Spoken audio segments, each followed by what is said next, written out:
Every experience that you go through in your life is, after all, your making.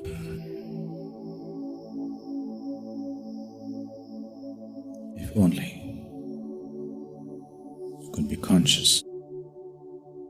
Anyway, it is your making.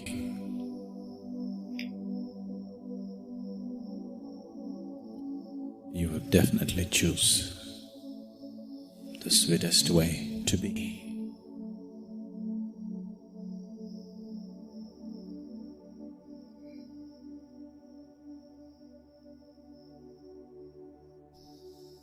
Devotion is not only the sweetest way to be, it is also the highest form of intelligence. People who claim to be devotees usually happen to be a bunch of idiots. So, people who think they're intelligent always strive to stay away any form of devotion. What devotion means? Devotion does not mean going to the temple, mosque or church and doing a particular form of ritual. Devotion simply means that in your life, whichever moment in your life when you're aware that there is something larger than yourself functioning around you, there is no other way, you will be devoted. When you're overwhelmed, if you are sensitive enough, if you're intelligent enough, if you're sensible enough to see that something far bigger than you is constantly in function, then you're naturally a devotee. There is no other way to be. You may not be bowing down, you may not be performing a ritual, you may not be sitting in a temple,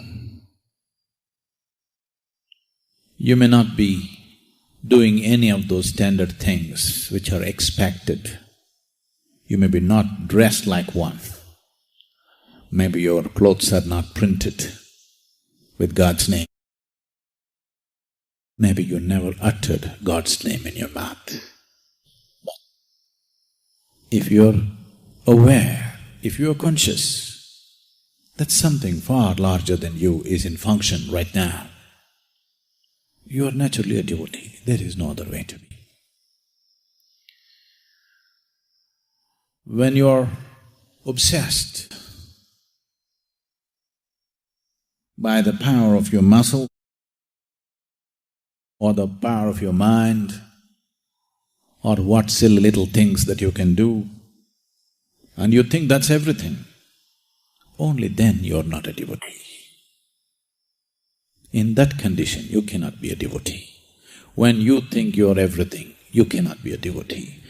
When you see the reality of life, that you're just a small happening here and something far larger than you is always in function, if you're aware of this, if this is a living reality for you, you're always a devotee. I have never said this before.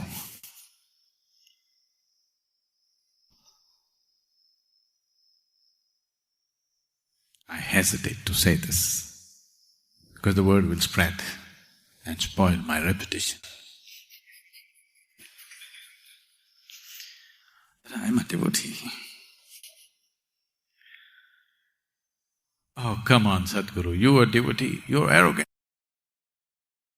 Takes a lot.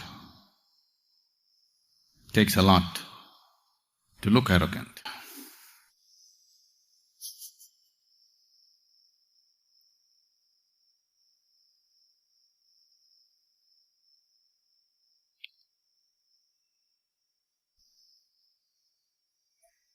What kind of devotee are you? Oh, you must be Shiva's devotee. Shiva is my power. Very hard for you to digest. I'm devoted to you. Whether you understand this or not, it's very difficult to understand this. Devotion does not mean that I have to bow down to you or touch your feet or sing your praises. In every way, I live for you, that's devotion. I took this very birth to make this happen for you, and that's devotion.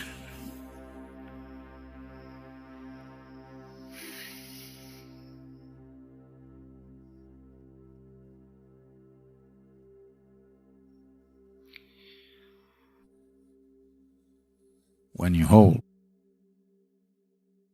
someone's well-being above your own, that's devotion. What a devotee does with absolute ease, many other people do it with great struggle. Just to keep this little fellow aside, what a lot of struggle! What a lot of struggle! Lifetimes of struggle. On your head, holding your breath, crawling on the ground and all kinds of things. Devotion is just a simple, sweet, beautiful way of just keeping yourself aside.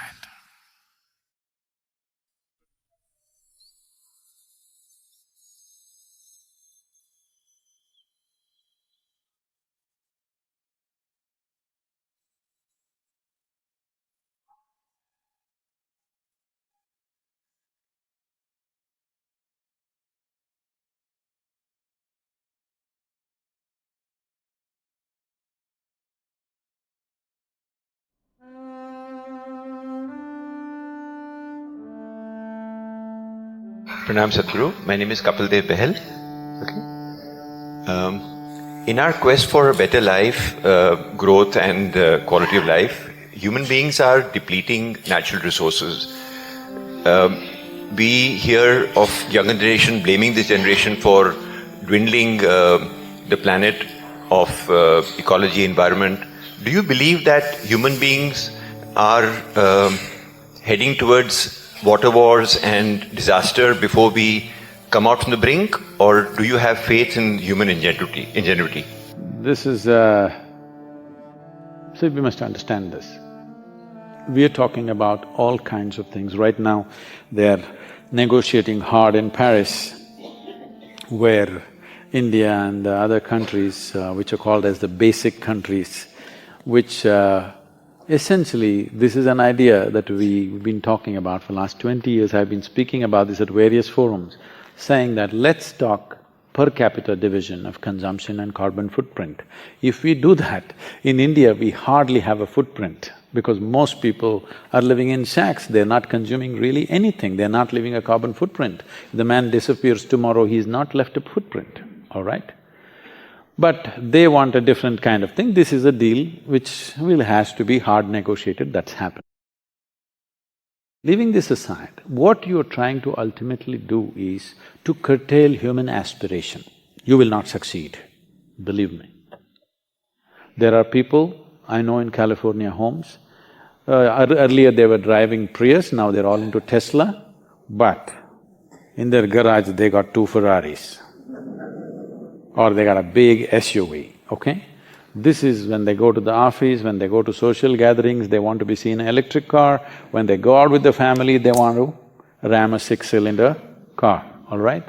So I'm saying you cannot curtail human aspirations. The best thing is to curtail human populations. At the beginning of 20th century, we were 1.6 billion people. Today, we are 7.2 billion people. In India, in 1947, we were 33 million people. Today, we are 1.2 or 1.25 billion people. So, 3 times, 4 times we've multiplied. We are nice, but we're too many. We need to understand this. There is only that much human life that the planet can sustain. And above all, because of technological prowess that we have today, we are consuming probably what 10,000 men would consume 1,000 years ago. One man, I'm saying. One human being is consuming what 10,000 human beings would consume 1,000 years ago. So when this is the case, the simplest thing is we must project or plan for a less population in the future. But right now, United Nations predicts that by 2050, we will be 9.6 billion people. By 2075, we'll be 12.1 billion people. I want you to just imagine your life on this planet. You and me may not be here, but if this projection becomes a reality, our children and their children do what you want, they cannot live well. But anyway, if we do not consciously control this, nature will do it to us in a cruel way. It's not that we will be allowed to simply spawn like this, something will happen, all right? Something will happen that we don't know how to handle, and cruel ways of things will happen. But the very pride of being human is, we can do what we want consciously. It is something we need to take up, every world leader has to take this up. The leadership on the planet, in this Paris meetings of going on talking about how much will you consume, how much will I consume, what do you have to do, why don't we say by 2050, we will be 4 billion, not 9.6 billion, why not? All you have to do is, that you should not reproduce.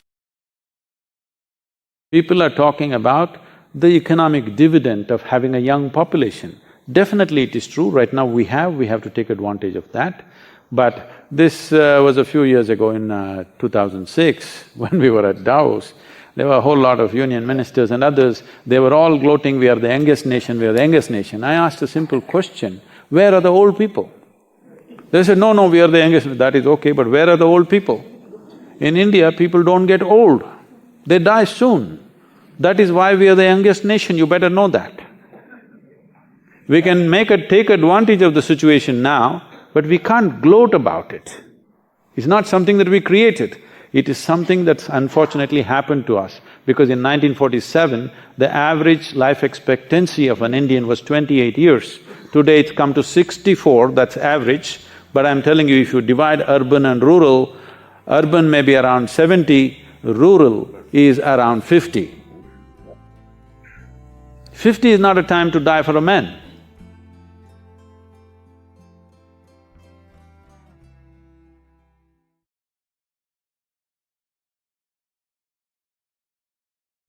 If something in you became quieter, clearer, or maybe even more restless after this video, then it was already worth it. Let us know what you felt, tell us your city, and if you can, subscribe and send it to someone who would appreciate this too. These little actions help the message go further. Thank you, Big Hug, and see you in the next video.